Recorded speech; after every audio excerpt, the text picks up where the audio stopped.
this is a topic that I'm very interested in because you have so many different kind of food, and what if environment or culture is related, I mean language is affected by culture, would that affect our language? Would our language be affected by the way we are living, or the way we might look at the world or think about different things? So this is the topic that we are going to pursue today. We are going to talk about food-related expression. And to me, some of them are really unique in Chinese. Okay. So, because a lot of time we don't just call food directly by the name. We don't just call, what is that, pig blood cake. We don't just call it like that. It's not as beautifully as we want to put it. So a lot of time we use metaphors, okay? And metaphor is usually a kind of euphemism to refer to some of the dishes or some of the food that you have come across here, especially when we talk about a lot of dishes that you would come across in a restaurant. Usually you will see how metaphor is working there. So a lot of food in Taiwan, they will be named because we're using a lot of metaphors, and we could also use the food metaphor to refer to many other things that are not food. For example, we can use appearances of food, qualities of food, taste of food, types of cooking, ways of eating, or the concept of food or food related, or use the puns to refer to other things. So let me show you what we mean by we use the appearance of food to refer to many other things that is not food. Okay, so this is just how metaphor works usually. I think you have come across this slide before. A metaphor is you are talking about something that we call the target domain. For example, if we want to talk about time being a very abstract notion, it's probably hard to talk about. So we use something more concrete, not necessarily absolutely concrete, but more concrete than time to talk about the target domain item. So in this case, we want to talk about time via the source domain, which is money. And we are using the concept of mapping. You are mapping something in the source domain to the target domain. So you understand time in terms of money. So if you can save money, you can save time. If you can spend money, you can spend time. You see how language works? If you want to live on borrowed time, I hope you don't have to live on money that's borrowed. Okay, so this is basically the concept of metaphor. So this is what I want to talk about in terms of appearance of food. How do we use the appearance of food to refer to our body parts? Okay, in this slide, we're talking about face first. Have you heard about this expression? It's called 瓜子脸. And this is 瓜子. This is kind of snack that you can find easily here in Taiwan. Usually we would have it during the New Year's Eve because everybody would get together and you have to kill your time away. And while you're talking, you would eat this kind of snack, and everybody would enjoy the time being together. And this is a shape of this snack. So we are using this shape to describe the shape of one's face. And supposedly, if you have 瓜子脸, 脸 is face, right? If you have this kind of shape, it's considered beauty. Okay, people like this kind of face usually. Probably it's pretty Western in concept. Do you find it beautiful? For those from the no? Okay, then look at the next one. Okay, 大饼 is big cake. So you have a face like a big cake. I cannot find one because that would be humiliating if I find somebody with that face. Okay, so we use this kind. And as a contrast, I think people like this kind of face. I don't know. Maybe Stephen is unique. Don't know. Okay, and there's other body parts. You can look at we describe the shape of your mouth, and we use cherry intao, and we use cherry to signify it's very small. And for some reason, people like small mouth. I don't know. Is that cultural? You appreciate people with a tiny little mouth? Francis? No, not in your sense of beauty. Well, but actually this is an expression in Chinese, and supposedly means something good. Okay, so I guess is that true? Beauty is only in the eyes of the beholder. So even if your girlfriend doesn't look like this, probably you still appreciate it. Okay. Okay, look at this nose. You must have recognized this movie star, right? Who is he? Have you seen the Kung Fu movie? Not Kung Fu, yeah, Kung Fu movie, right? Jackie Chan, yeah, this is Jackie Chan. And you know, one of the most recognizable feature of his face is that he has this nose, look pretty much like garlic. So this is what it's called. Garlic is 蒜头, Bi is nose. So he has this, you know, nose with the shape of a garlic.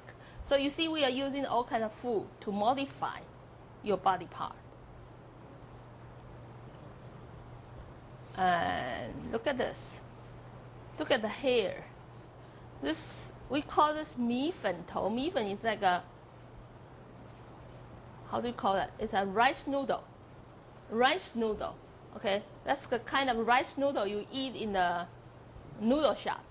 Okay, so we use the rice noodle, the shape of the rice noodle, the appearance of the rice noodle, to refer to the kind of hairdo. So we call this 米粉头. 头 means head. Okay, so he has the hair that looks like a rice noodle.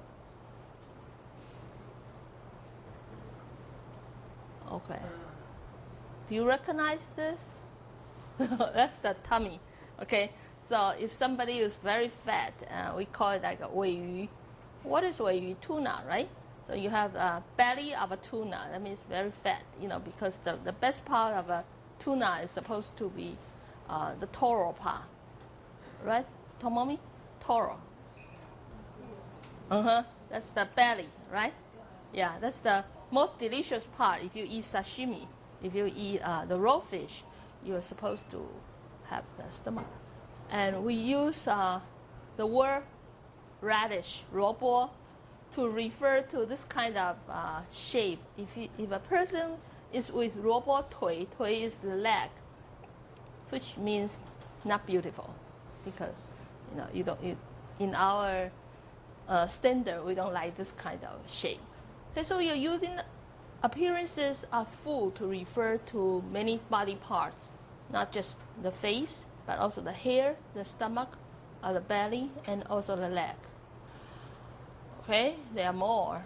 So, for example, when we were in my time, during the high school time or junior high school time, we are not allowed to have long hair. We have restriction for the length of our hair. We have to have very short hair. We cannot have any permanent. We cannot have any fancy stuff on our head. You know, it has just to be straight hair. If you are born with straight hair, then you have straight hair. If you are born with curly hair, then it's that. You cannot do anything to your hair. So we have this expression, 清汤挂面. 清汤 means clear soup, and 面 is noodle. It's like you have noodle over a very clear soup. I don't know why, you know, it's called that way, but that just means a very simple hairstyle, referring to the days when I was a high school kid or I was a junior high school kid. Now they have loosened up that restriction. So you see high school kids nowadays, they have different variety kinds of hairdo, not like the way we were. And we are not allowed to wear long hair either. We have to cut it very short. At the most, you can only have it up to the length of your earlobe. Sometimes they ask you to do it 1 centimeter above your earlobe. Okay, So it's like a military training or something. I don't know why. They are taking away a lot of our freedom.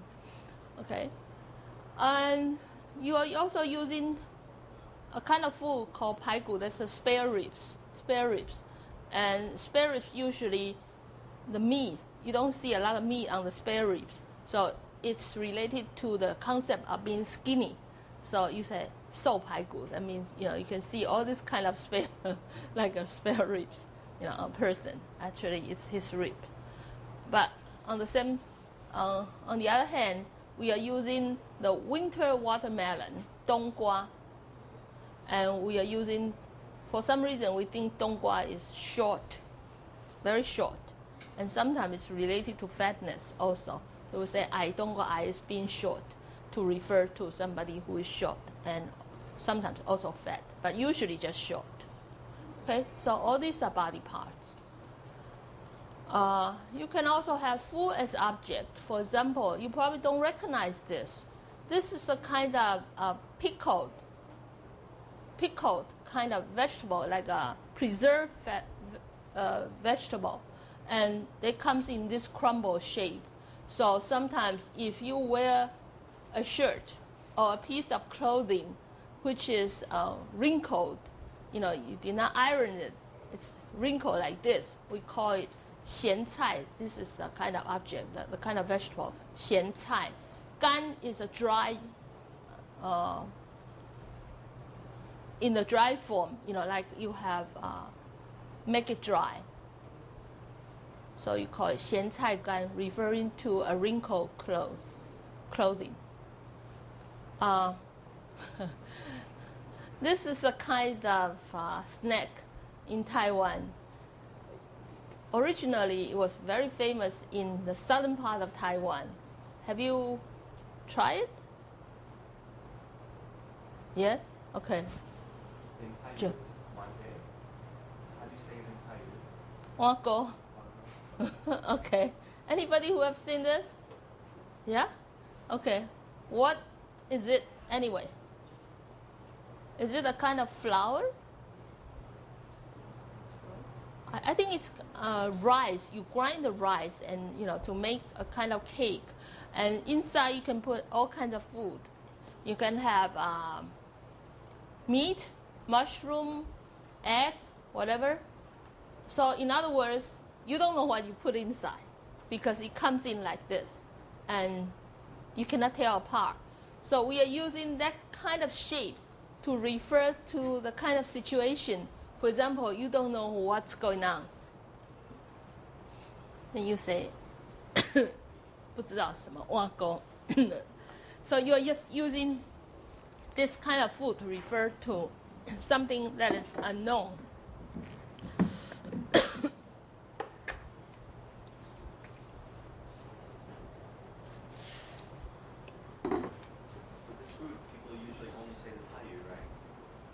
Hanyu.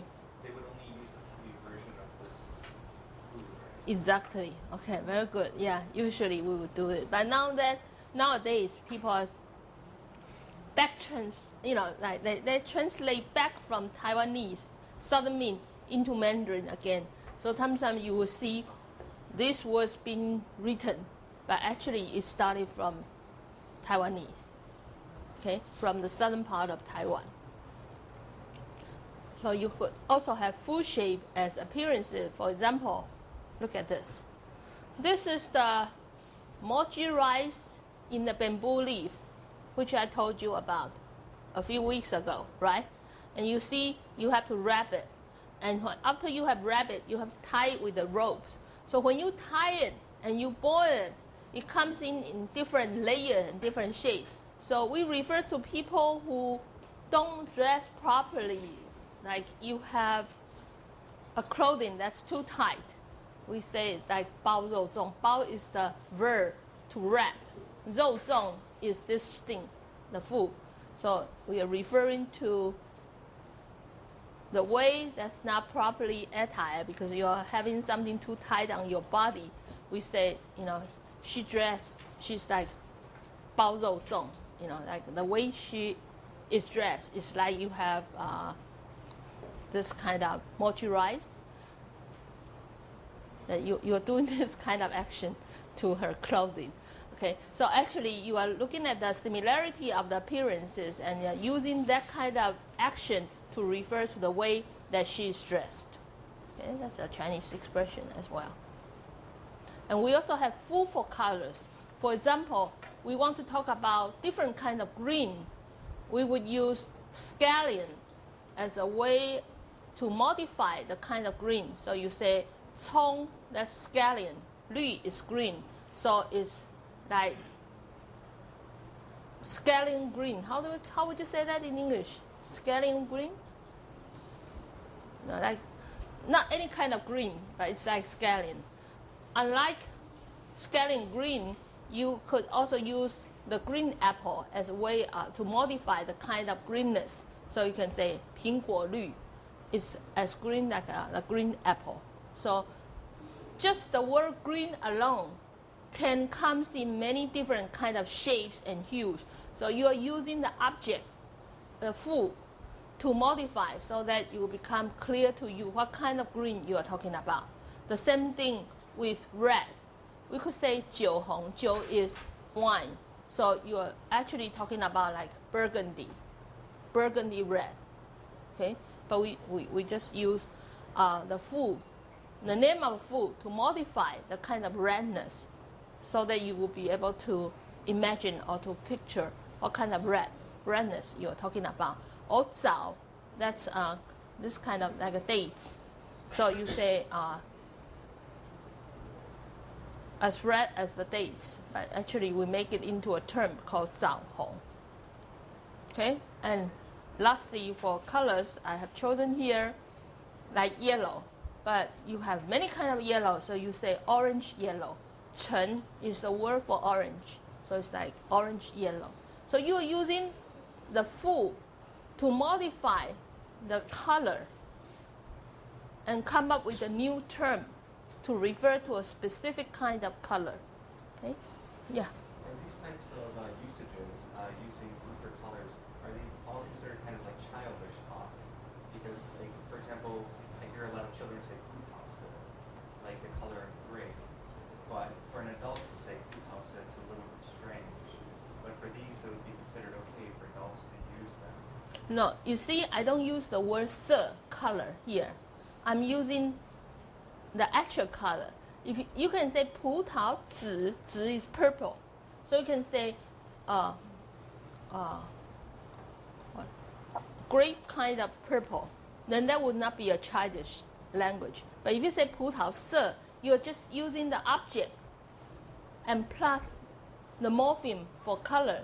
Probably it sounds more childish. So if you say 葡萄紫, I don't think it's a childish language. But you know, when you don't have the word, you say 葡萄色, the color of a grape, then it's quite, you know, like immature type of usage. Okay? So none of this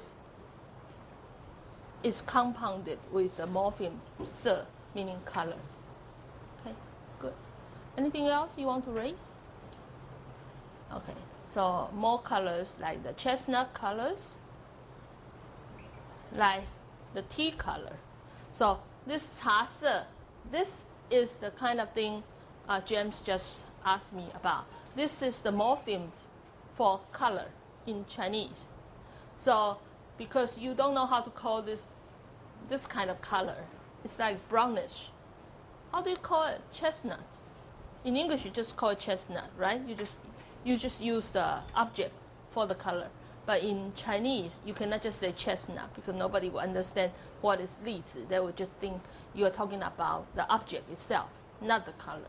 So you have to use the morpheme color to make into a new word. And then you have 咖啡色, you know, like coffee color, coffee brown, or whatever. Okay, of course. And then you could use the qualities of food to make new terms. For example, you must have known this, strawberry, right? Anyone who knows what this term means? 草莓, 族 is like a people, a tribe, a group. Okay, so this group that has the characteristic of strawberry. What does it mean? My friend mentioned this to me. I think it means that like the young generation, they're kind of weak. Like they're really into like pop culture. They're not really like practicing like traditions that much. Exactly. Did you hear her? In the back? Can you hear her? Okay. Gabi, could you talk to them? Yeah. I think Elaine in the back, she cannot hear you. It means that the young generation is not really practicing traditions and it's focusing a lot in pop culture. Yeah, that's sort of thing. What is the characteristic of strawberry after you have bought it? Can you put it for a long time? Can you store it, or is it something easy to be squeezed, easy to become rotten? Do they have that kind of characteristics for the fruit strawberry? Can you come up with that kind of association? No? They're easy to be bruised. They're easy to be bruised. Okay. So with that kind of characteristics, we just borrow that characteristic to refer to the younger generations nowadays, meaning that they are so well protected, they cannot take any hardship. They cannot take any pressure. Okay? They are unlike baby boomers, like my generation. We have been to a period of time when the economy in Taiwan is not that good. Was not that good. So we have been to all kinds of, I would say, hardship, and we have to tolerate with it. But nowadays, because people don't like to have many children at home, so usually they're just one child, or at most two, and they become very precious. They have been well protected ever since the youngster were born. So these people, they are not willing to take any pressure after they grown up. So we use this term to refer to that generation. According to Chester, this is the generation born after the 70s or 75? 80s? 80s. Okay, according to Chester. So does that fit into your time frame? Yeah? No. This is something that we call the youngster nowadays in Taiwan. Yeah. Okay. We are also using the full names for one's disposition. For example, do you recognize this? You don't eat that for breakfast. Yeah? Okay. This is a very traditional Chinese breakfast. It's called youtiao. Okay? And then you eat it with soybean sauce, 豆浆. Okay? That's a very traditional type of breakfast in Taiwan. And how is youtiao made of? It's made from flour, right? But then after you have made it into, I don't know, the technique, then you have to fry it. And you have to deep fry it again and again, right? Deep fry it. So because the way it's made, we are using that quality to refer to somebody, like if you say something to him or to her and she just kind of take it lightly and she doesn't want to take it seriously, we say the person is very youtiao. That means he or she is not very sincere. He knows how to get away with murder, or she knows how to get away with murder. So we are using that type of food to refer to one's disposition, youtiao. Okay? Is that clear? No? Okay. And then, of course, you have other kinds of food because of the quality of the food, you are using that to refer to one's disposition. For example, 刀子, that's knife. If somebody has the mouth of a knife, that means it's very sharp. Maybe this person is able to say a lot of things that's very sharp or very harsh. However, that person has a heart of a tofu, which is very soft. So this is an idiomatic expression. You can say somebody who say things in a very harsh way, but actually very soft inside. Okay, so you say 刀子嘴豆腐心, or 刀子口, or 口 is another morpheme for mouth, 豆腐心. You can also use the taste of food. For example, you can use sourness. Okay, you can say sour. If you say 寒酸, that means very shabby. 穷酸 is also shabby. Okay, so it also both have to do with the taste of being sour. Or for emotion, you can also use the word sour. 心酸, that means like heartbroken.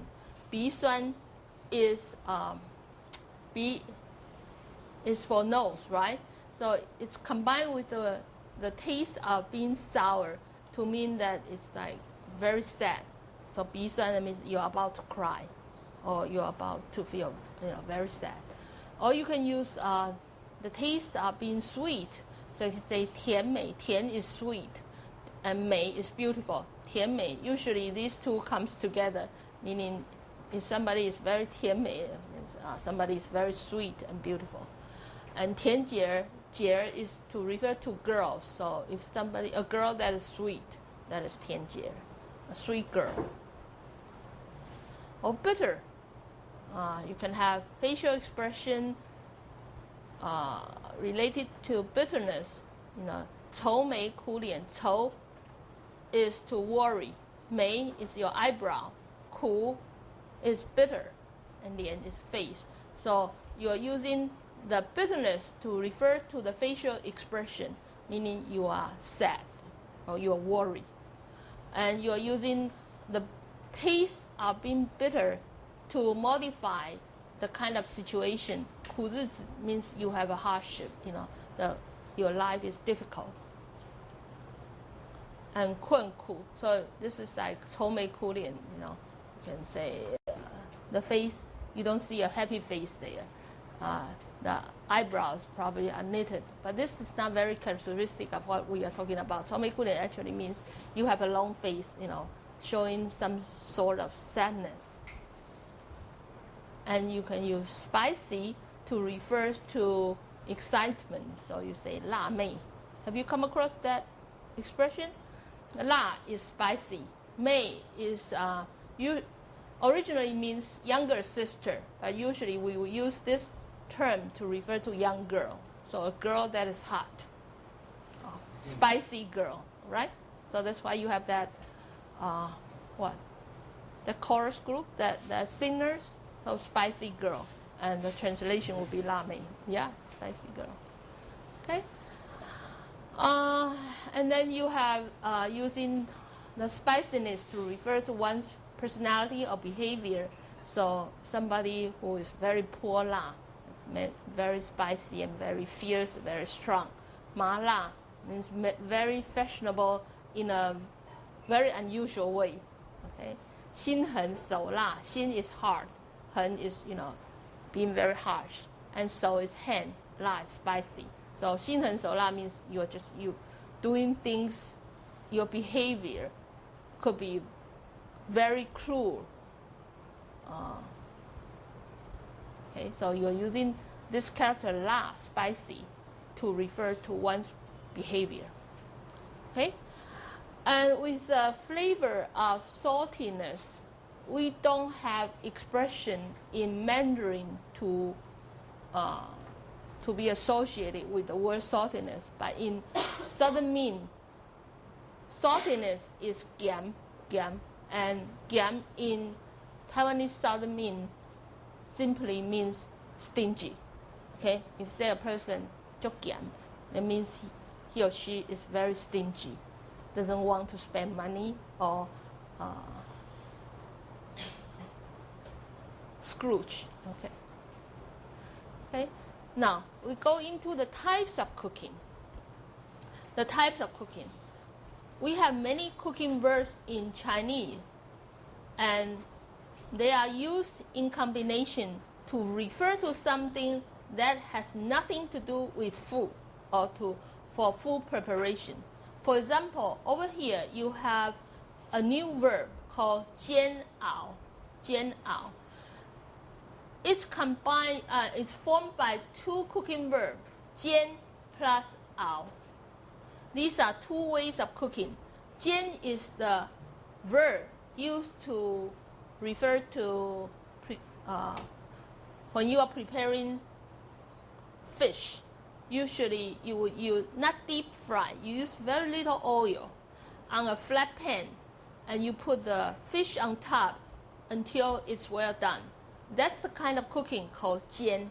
Okay, so like 煎蛋, when you are making eggs, usually we would use 煎 as well because you don't use a lot of oil, and the temperature is usually not very high. So that's a way of cooking. And 熬 is another cooking verb used to describe the way soup is prepared. So you have to put all kinds of ingredients into a pot with a lot of water, and you not like steam, and it's not like simmer. It's more than that. You just put a very low temperature for a long time, like 6 hours, 7 hours, or even 8 hours. For people from Canton or from mainland China, the Canton province, they are very good with 熬汤, the soup. They are usually very peculiar about making the soup. So you're using these two types of cooking verbs together. Both requires effort. Both takes long time. So they put together to mean torture. Torture. So if you are tortured by something, you can say 煎熬. Okay? So actually these are two cooking verbs in combination to form a new verb, meaning something that is not easy, something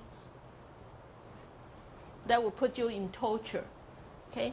To me, I don't think I can find any other languages that the new words are formed by this kind of combination. That's very unique in Chinese language. And so with that kind of concept, 熬, the concept for preparing the soup, we can say 熬夜. For example, you have to burn your midnight oil in order to finish your reading or in order to finish your report. You could say 熬夜. 夜 is night. So you are like stay up all night. That would be 熬夜. 熬夜. Okay. Let me make one clarification. Unlike last week, when I gave you the PowerPoint, I would just do the romanization. For example, 煎熬, because they are two characters, so I just write them separately. 煎 and then space 熬, right? This week, you are going to find a lot of terms that I will either use, for example, 炒股票, I will just use a space here, but 股票 is together. I'm following the pinyin practice. According to the pinyin system, it's not just the sound, because the sound only tells you about the morpheme. But if you write it this way, that means they together form a word. They form a word. Okay, so like 股票, they have to be putting together in order to form a word, meaning stocks.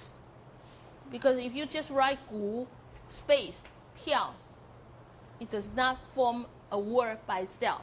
It's like two words in English, because in English you separate words by the space, right? So in this pinyin system, you have to put word together without space, so that 股票, two characters together, makes one word. Okay, this is the correct way of doing it. But in order for you to read it easily, probably I should just put 熬, A-O, and then space, 夜, Y-E. That will tell you these are the pronunciation of these two characters. Each has its own merit. Okay, so last time I just put it as two separate, like 熬, space, 夜. But this time I'm putting it together. And I'm now asking you, which way would you prefer? Do you want to use the correct romanization, or for ease of reading, you prefer to make it apart as two separate characters? What would make it easier for you to follow or for you to prepare at home when you have to review the material. I think the standard procedure would be an apostrophe between. Because for like Jet out, it could be Jana. You can't tell where the break is in the word. So you're saying in this pinyin system. Yeah, this is a linguistic correct pinyin system, So you know. normally in between where the break between characters would be between apostrophe. No, we don't do that. No, for linguistics, you know, we don't do the apostrophe at all. Where did you come across that apostrophe? No. They use that. No. If you look at the linguistic journals, we don't do it that way. You know, we would just put, in a little while I'll show you, sometimes we put a dash. A dash means they are just two morphemes. You know, they each has their own meaning, and they together form a new word. But if you put 股票 like this, that means they are inseparable. This word, stocks, has to be formed by two characters like this. Not only in ambiguous. Only in ambiguous situation. Would you put the apostrophe? No, I never use. In Taiwan they use it to Wei-Giles, so it's not. No, we don't. This is not Wei-Giles. No, this is not Wei-Giles system. This is pinyin system, and I think what I need to do is probably I'll look into what pinyin, the rules for pinyin, and then post it on the Seiba. But in the future, I will still just write it character by character. How is that? I'll just write 股票 and separate by a space, so that you recognize that this is the pronunciation for the middle character, and 票 is the pronunciation for the last character. Would that be okay with you? You know, this is what I want to double check with you to make a clarification. What would be easier for you to follow? Anyone who has any preference?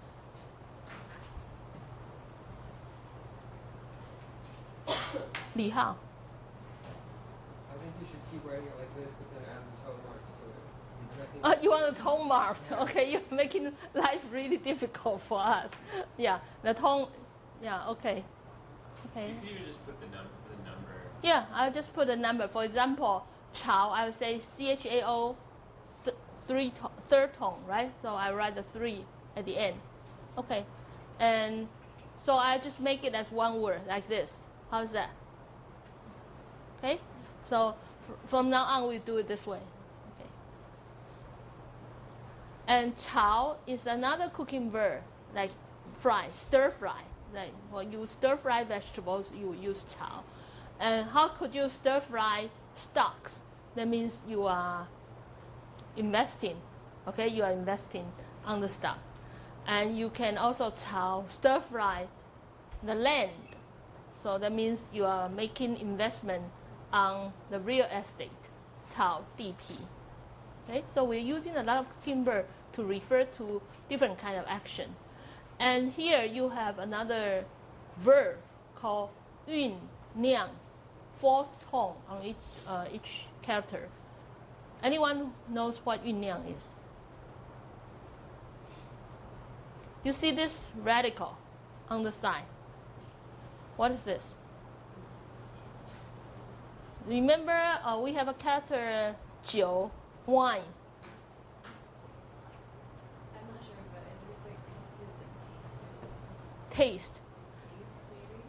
the red question. I'm not sure. Yeah, usually it has to do, if I'm correct, it has to do with wine. Okay, so this must have something to do with the process of making wine. 酝酿 is to ferment. Ferment, okay? Ferment, you know, like how do you prepare? How do you make wine? You have to, for example, the grape wine. You put the grapes in a bottle, right? And then you cover it, and you ferment it for a long period of time. So this refers to the process of fermenting.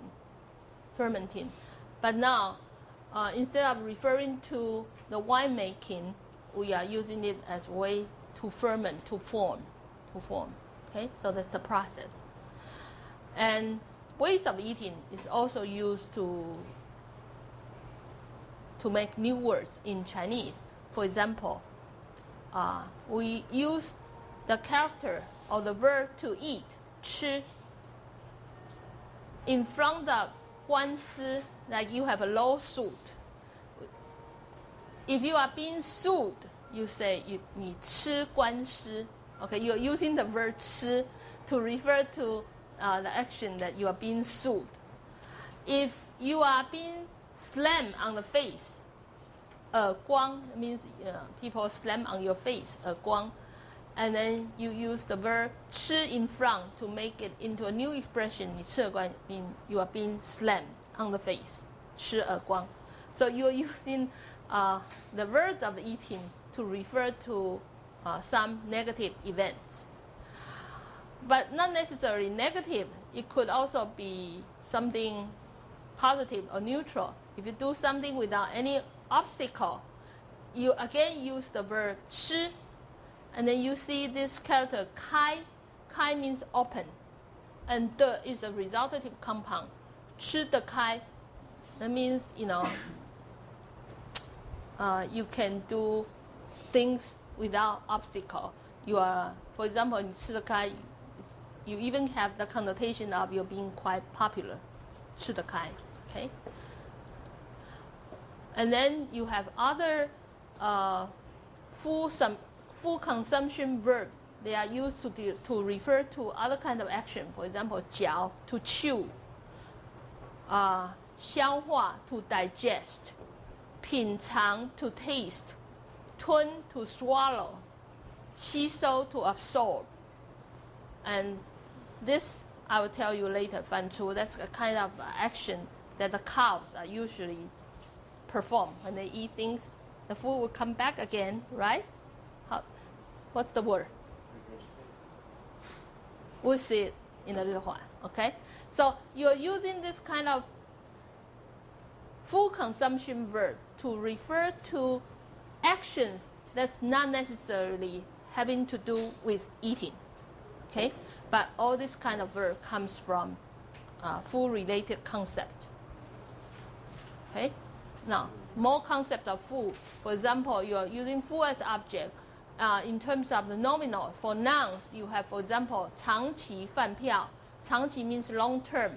饭票, 票 is the kind of ticket, like a meal ticket. So you have a long-term meal ticket. What can it be referring to?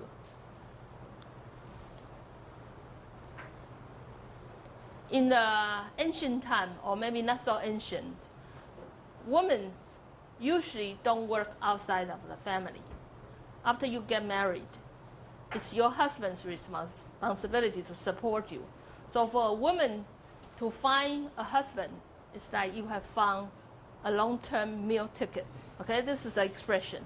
This is how it comes from, 长期饭票. Okay, 饭碗, 饭 is rice, 碗 is a bowl. So that's a rice bowl. 铁 is iron. So literally, it's an iron rice bowl, or a rice bowl that's made of iron. What does it mean? That means you have a very secure job. The job, you won't be laid off easily because it's made of iron. Okay? So 铁饭碗 means, very secure job.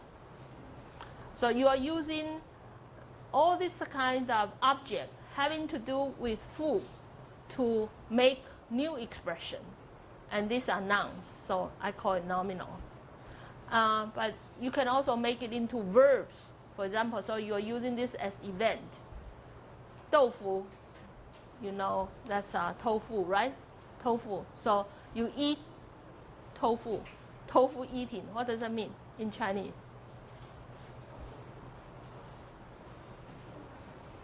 吃豆腐. Huh? It's more than teasing. Yeah, okay, it's like flirting, teasing. Yeah, okay, usually it's men to women. Okay, so 吃豆腐. So it's not just literally eating tofu. 吃软饭. 饭 is rice, 软 is soft. So eating the rice that is soft. What does it mean?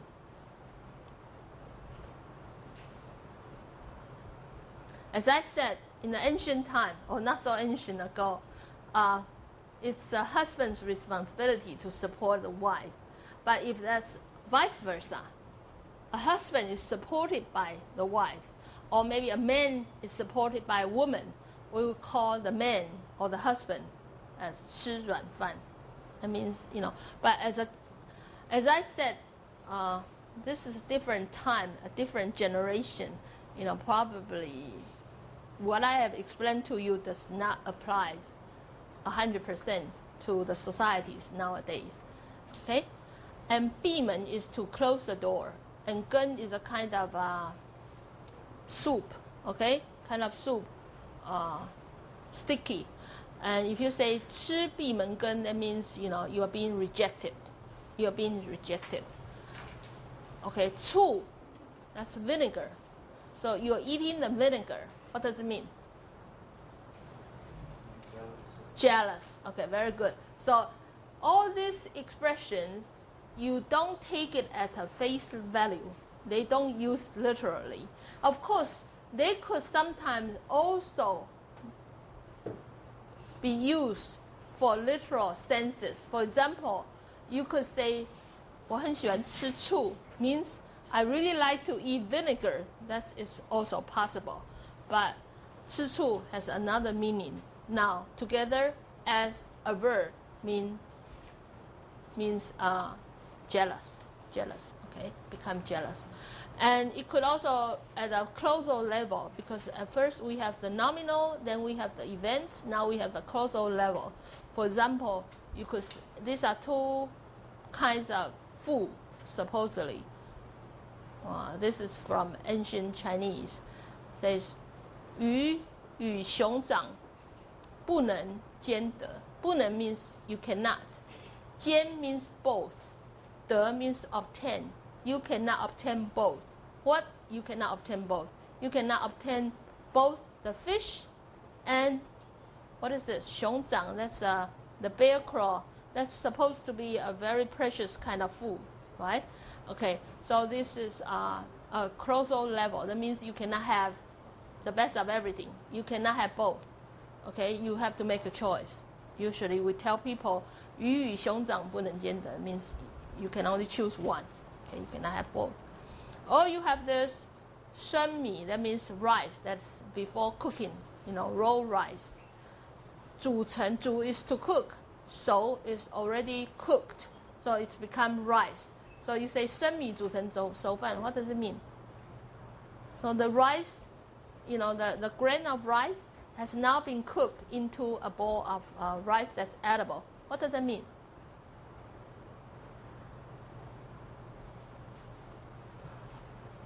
So if something is already done, it cannot be reversed. You say this expression. So for example, traditionally, again, in a society or in a culture where a lot of things, for example, females' chastity is highly valued. If a woman elopes with a man, or a woman has a relationship with a man before marriage, then we would just use this expression. Okay, that means it cannot be reversed. What is done is done. Okay, 生米煮成熟. But not necessarily in that context. You can also use expression for other things, meaning it cannot be reversed. Okay. Question? No. Okay, so this is the origin of that 鱼与熊掌不能兼得, the fish and the bear claw. You cannot have both. Okay, so I won't go into this.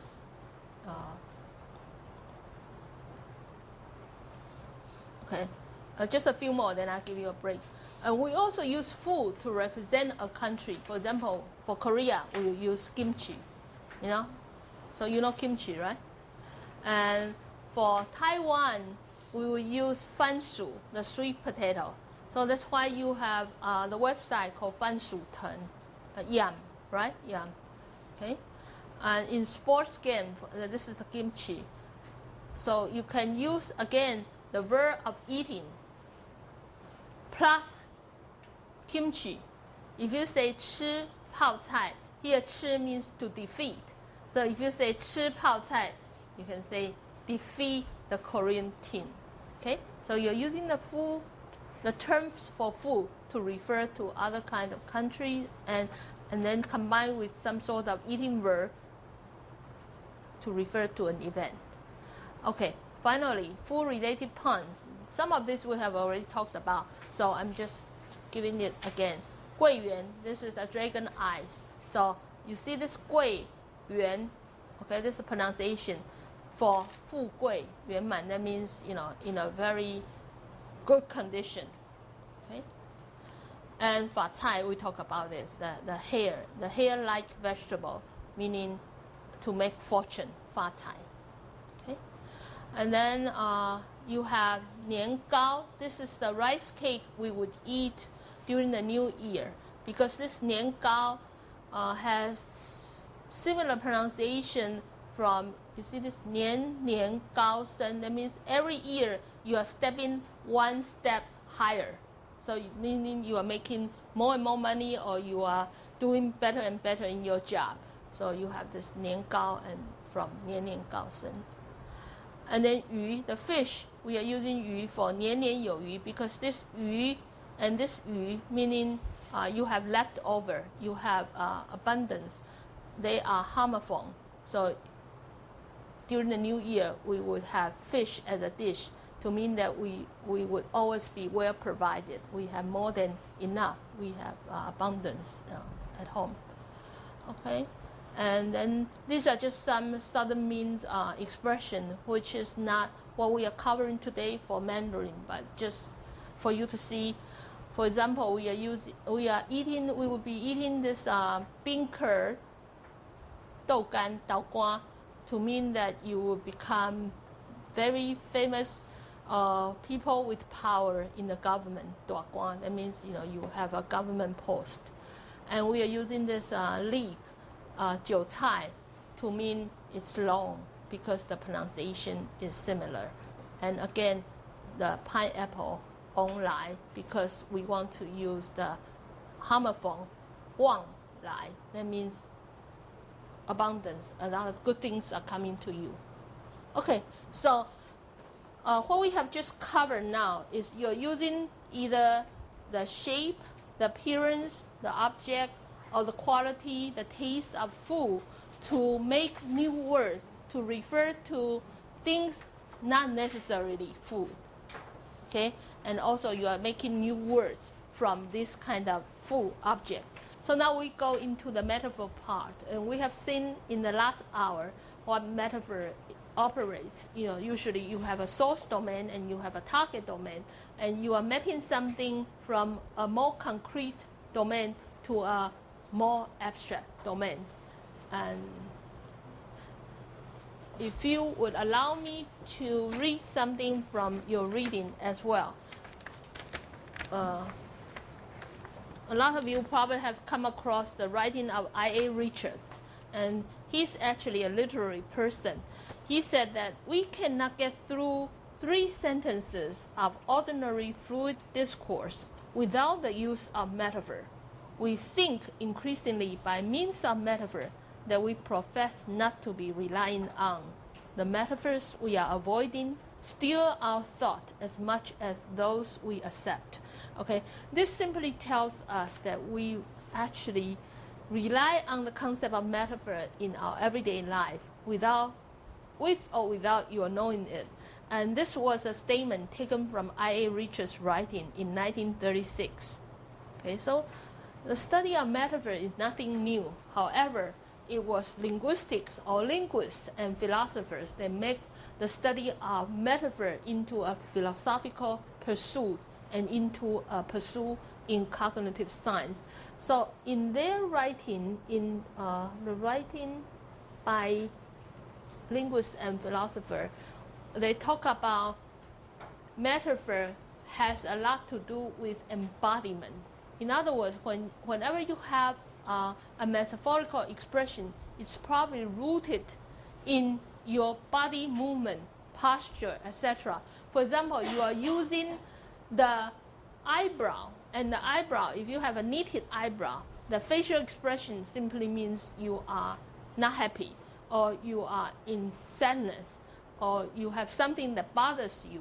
So same thing in Chinese. We have a lot of expression has to do with the eyebrow, and you would just say it would be combined with a modifier, means to worry. Okay, an eyebrow that is not wide open, eyebrow that's knitted, that means you are sad.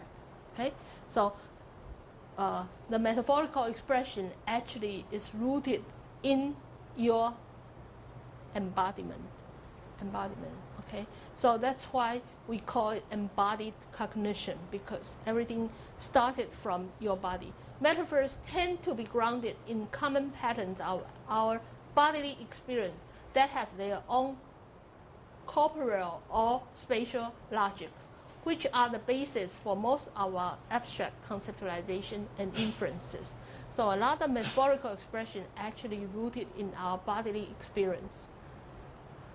So we are using metaphor because it reflects process of thinking and therefore serve as a good resource for the investigation of mapping in thought and language. We have covered a unit on language and thought. So metaphor is actually a manifestation of what the mapping of thought and language could be surfaced. Okay, and it reflects the cognitive vision, and it would let us understand more about our cultural context. And how pervasive is metaphor? If metaphor is so important, do we have any statistic to let us know how common metaphors are used? In a study in 1989 by 3 psychologists, they have done an experiment. They think in every 25 words that we speak, there's one metaphor that you can find. Okay? And if you break down metaphors into 2 types, the so-called frozen metaphors and the novel metaphor. Frozen metaphors are those metaphors that are already conventionalized, that you don't have to think twice and you understand what it means. Novel metaphors are something that's creative, okay? Something you are not so used to, but after a second thought, probably you could make out what it means. You say, it was, the statistic they were given was, in 1 minute talk exchange, you would find 1.8 novel metaphors and 4.08 frozen metaphors in 1 minute talk. So suppose you talk for 2 or 3 hours a day, and you live for 60, 70 years. You can go home and do the multiplication and find out how many metaphors, novel or frozen, that you might be able to use in your whole lifespan. Okay, so that's how prevalent metaphors are. And how is our word structured by metaphor? It is not like I.A. Richards said, it's only a linguistic phenomenon. It is not just a trope in literature. It's not a figurative language. It is actually fundamentally a conceptual and experiential process that structures our word. Let me show you some examples. Actually, these examples are taken from the famous book in 1980, which we mentioned once before, Metaphors We Live By Lakoff and Johnson. Lakoff is a linguist and Johnson is a philosopher. They, in 1980, come up with this book that has revolutionized our study in terms of cognitive science. So in this book, they mention, for example, the metaphors of up. In our language, more is up. Why is that? Why is more is up? Is there any bodily experience? Is there any real world experience that would make you accept that more is up? I don't know, but for example, if you stick something, it gets higher. So maybe it's Exactly. That's very similar. argument that was given in this book. For example, if you have glass, let's suppose this is transparent. Of course, it's not. If you just pour water in, the more water you put in, the higher you will see, right? So more is up. The same thing with stacking things. So the more you stack up, you use up. So that's why in English you have an expression. I'm already up here. I'm already up. Like you have too much to eat. You say, I cannot eat anymore. I'm already up here. Or I'm fed up. What does it mean? The food has stacking up from your stomach all the way up, right? So that's more is up. So you have fill up, or the price is up. The price of the gasoline is up. That means you have a raise, increase, right? Okay, that's the first metaphor with up. Yeah. Is there well, if it gets higher, it's up, but why is there, for example, on the TV remote for the up and down? Volume, if it gets louder to the right, so is there another an example for this in your life? You mean the remote control? No, that it rises to the right. Oh, you mean the volume? Yeah, or for example, the timeline is from the left to the right. In our imagination, But the timeline, it could also be from the past to the future. Yeah, but why is if you draw it, why is the past left? So why does it? Why doesn't it become vertical? No. You can imagine why it gets up, but you can't imagine why it gets to the right, not to the left. Oh, okay. Do you understand his question? He's saying that why do we use timeline? It would be from left to right, right? No, it's hard to. It's gets to the right. If you push the button on the right, it gets louder. So not way too loud. If you use iPhone, I think the volume is also from left to right, not from down to up, right? Okay. Does it have to do with arrangement for your visual arrangement or something? For the volume, I don't have a good explanation unless it's conventionalized. Volume on computer, Yeah, okay, good. Yeah, for your computer, for your notebook, right? It's from down, from a low place to a higher place. But the iPhone is from left to right, and the iPad is from left to right. Yeah, that's true. And for TV screen, I think it's from left to right also. Yeah. Okay, so probably that would be a good point of conventionalization. And for the timeline, usually, yeah, you would draw it from left to right. Why is that? Maybe because we are all right-handed. I don't know. Or maybe only 1/10 of the population is left-handed. I don't know if that is true. Why? Somebody is left-handed?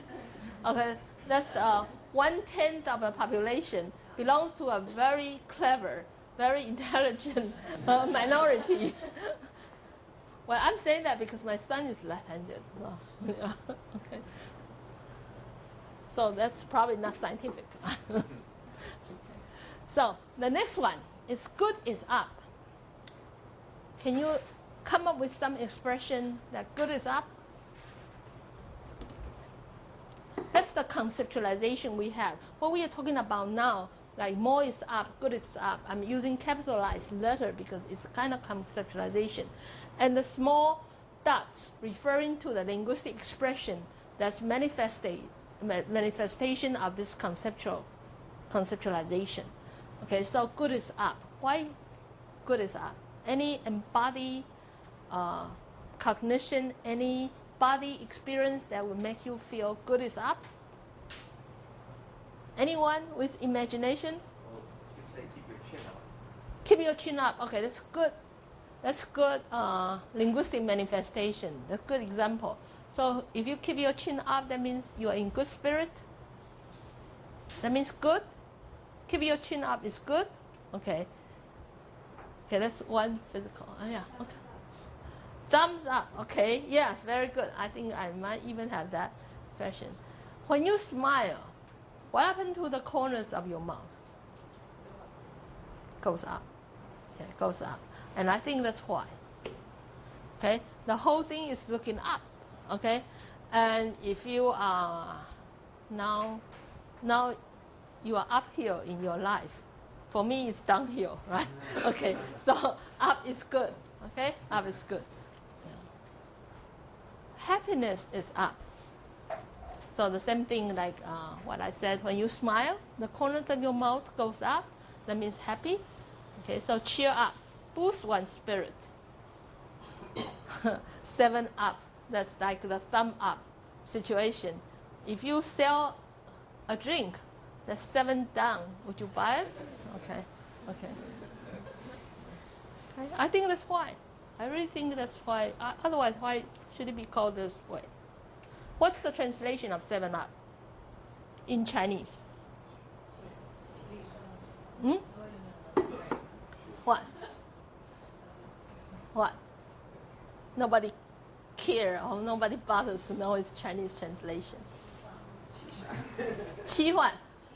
七上, no, please, no. No. Yeah, 七 is right. Very good. Yeah, 七喜. Xi is the character for joy, happiness. Yeah, 七喜. Xi like 喜事, good thing, right? Like getting married, wedding, that's 喜事. So xi is joy or happiness. So you see, even the translation of a drink, 7 up is not translated as 七上, it's 七喜. Okay, now remember, because happiness is up. Okay. All right. So let's see some Chinese expression related to food. I just want to show you how food, how eating is considered a very important event in the Chinese culture. For example, probably you have heard this. 吃饭, that means to eat. 皇帝 is the emperor. 大 is big, right? So eating your meal is as important. It's like the status of eating is as important as like you being the emperor. So meaning, if I'm eating, don't call me up, don't talk to me, don't ask me to do other things, don't ask me to answer the phone because I'm eating. This has higher priority than anything else. Okay, so this is a common expression in Chinese. That's only from Thai, right? The first one. But now, like originally it's from Thai, very good. But nowadays, I think in Mandarin, they are also accepting it because they are trying to translate back from the Taiwanese into the Mandarin. I think James, right? James is asking a very interesting or making a comment that's very important. We will be covering language policy in a few weeks. And when I grew up as a young kid, in my grade school, in my junior middle school, or even in my high school, even though more than 80% of the population in Taiwan speak Taiwanese Southern Min, we were forbidden to speak Taiwanese Southern Min in school. Forbidden, that's a literal sense. Whenever we talk to friends in Taiwanese Southern Min in school, we may be penalized. It could be penalized by money. We have to give out our pocket money just because we were so happy playing together and we speak Taiwanese. Or we could be penalized by having to stand up in front of everybody in the classroom or in the, what do you call, not the platform. Like every morning we have to go and, and have a ceremony. So we would be penalized in front of the whole school. That was a time when Taiwanese or the Southern Min was not encouraged. But I think some 20 years ago, the situation has become reversed. And you are encouraged to speak Taiwanese and you're encouraged to code switch in your Mandarin with some Taiwanese elements or flavor. So now some Taiwanese expression are borrowed back into Mandarin. So that was the situation. So originally it could be something purely Southern Min, but now in order to show that you know Southern Min, you see in Mandarin some expression that was taken from Taiwanese Southern Min. I think that was the social situation behind why James would ask those questions, and I said, now in Mandarin we accept that because now it's a fact. If you want to be in the swim, you have to know some Taiwanese Southern Min. Okay. And the next expression is 民以食为天. This is pretty classical. 食 is to eat. 天 is heaven. 民 is people. So what is the most important thing for people is to eat. It's food. Okay, that's the expression. These are expressions in Chinese, and that will tell you how important it is for food in this culture. So even we have a lot of expression that's related to food, but you are referring to, for example, this expression 秀色可餐. 秀 means beautiful, and this usually it means a girl. It's so beautiful, like it becomes edible. Okay, this is terrible in translation. I'm sorry, but literally it just means, you know, we are using this time meaning to eat. That's a classical use to refer to some, you know, if somebody is so beautiful, a woman with beauty, it's so good, like it could be your food as well. So I'm just using this expression to show you that eating or food is a very important part in the Chinese culture. Okay, so you see all this kind of display. In the Chinese example, other than the ones that we have just shown you, we also have a lot of expressions that have to do with food. For example, if you say 加油添醋, 油 is oil, 醋 is the one for vinegar. So you add oil and vinegar. That means, for example, if a story, you want to make it interesting, you could 加油添醋. So 加油添醋 could be positive to make it more interesting. Or it could be negative, like you are adding a lot of detail that's not real or that's not true. Or, you know, you are twisted, you are distorted, you are distorting the story. So 加油添醋 could mean both ways. Or you are using the 味 means the taste or the flavor. If you say something is 平淡无味, 平淡 means, you know, just so-so, common, you know, nothing special. So that means tasteless. 平淡无味, tasteless, uninteresting. You could have expression like 以辛辣的内容炒热新闻. 辛辣 is what we have just talked about, spicy. 炒 is expression, the cooking verb to stir fry. 热 means to warm up. So you are using some spicy content to make your news interesting. What does that mean? So you are adding flavor to your news, which may not be true, or which you just single out. You are just you just select the most spicy content in order to attract your readers or to attract your audience. Usually, when you talk about this for a news reporter or for broadcasting, usually you have negative connotation, because, you know, in a news report, what is important is not for the content to become spicy. You just have to report as it actually happened, right? So this expression usually is associated with a negative connotation. And this is another expression, 馊主意.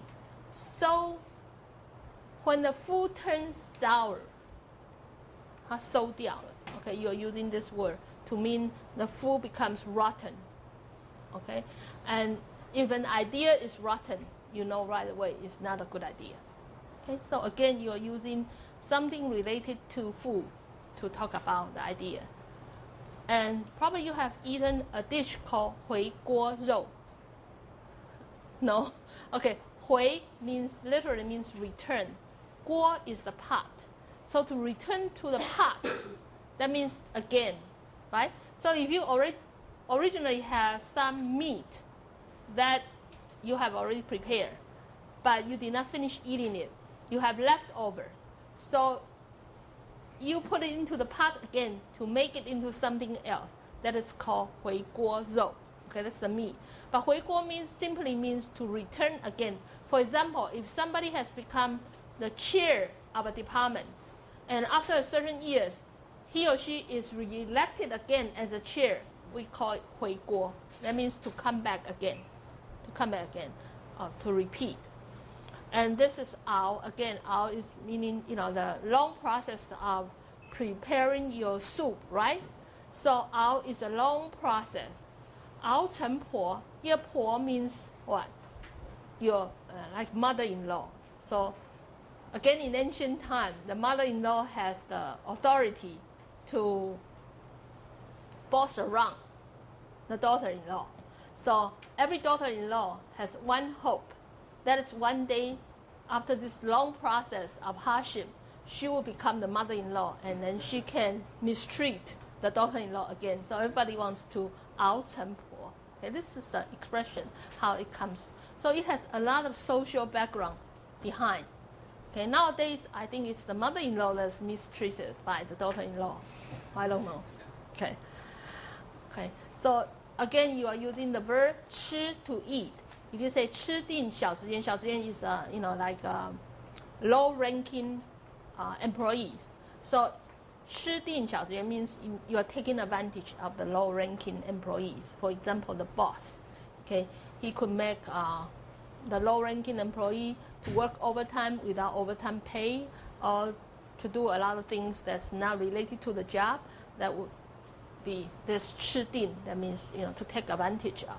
So you are using this again, a lot of expression related to food, relating to eating, to refer to other activities and events. So after we have seen so many examples, I think we can generalize and to say that thought is food is a very common conceptualization in Chinese. And out of this conceptualization, ways of making new terms. The first one, the first conceptual metaphor, is the content of thought is usually referred to, the ingredient of food is usually referring to the content of thought. For example, this is the expression in Chinese. You say 这场演讲很有料. 料 means ingredient. So this speech has a lot of ingredients inside. Means this speech is very informative. So you are using 料, which is material, cooking material, to refer to the content. So the ingredient of food is now conceptualized as the content of thought. That's the first type. And then you have the flavor of food is conceptualized as the quality of thought.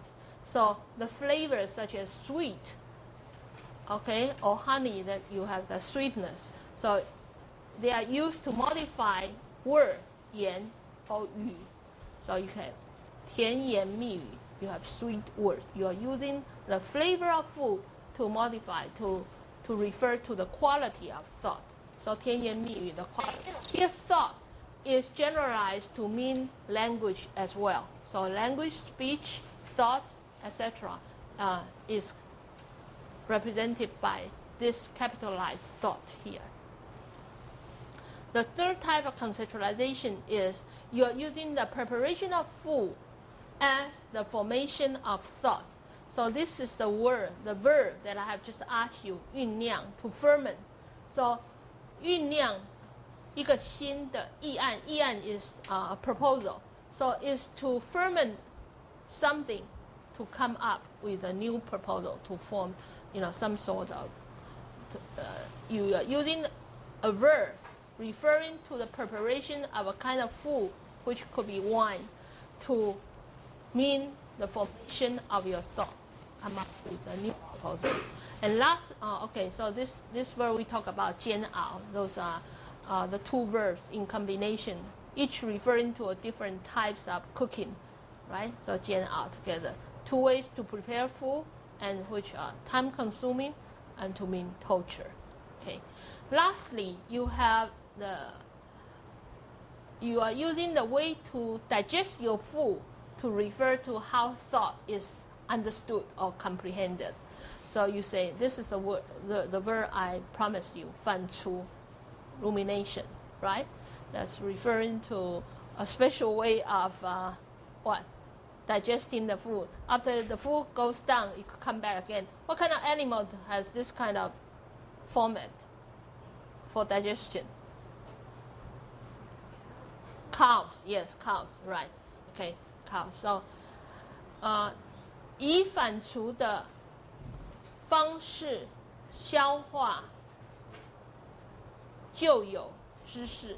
Okay, so using this kind of method to digest all knowledge. So to digest what one already knows by rumination. That means, after you digest it, it goes back like you what?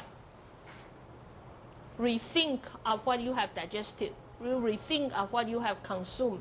You rethink of what you have accepted. You have understood. Okay, so this is the last kind of conceptualization that I have found out from all kinds of spoken data as well as written data. Okay, so I think out of all those expressions that you have been introduced to, we could generalize it into these 4 general methods to refer to how these new terms are invented. So you see, this is a banquet. As I said, if there's no banquet, there's like no Chinese wedding. Chinese wedding is always associated with banquet. So we have this expression, 无宴不成婚. Yan means banquet. So if there's no banquet, there's no wedding. Okay, so this is a Chinese expression, which is still very true nowadays. We still have wedding, but food is a very important part of the wedding. So you participate in the wedding, not going to the church, but going to the banquet. Okay. And so the naming of dishes is usually they will choose some euphemism, some ways to euphemize the dish. For example, this is just a simple dish, which is 串烤羊肉. That means that you have the, what's 羊肉? Lamb. You have the lamb, not lamb chop, but you have lamb, but you just use shish kebab style, to have all those lamb together. But if this is a dish in a restaurant, they would just use some euphemism to refer to it. 枝节连理, okay? 枝节连理 usually it's only used in connection with wedding, like when 2 persons get together. 结连理, that means they are joined together by marriage. And so we are using some sort of euphemism, especially in the wedding banquet, to refer to some dishes that's really just very simple, but you're using some terms, euphemism. Okay. So now we can redefine metaphor. So metaphor reflect process of thinking and therefore serve as a good resource for the investigation of mapping in thought and language. I hope this has made clear to you. And this is what I want to share with you today in terms of some specific way of Chinese expression, making use of metaphor in order to come up with new terms in the Chinese language.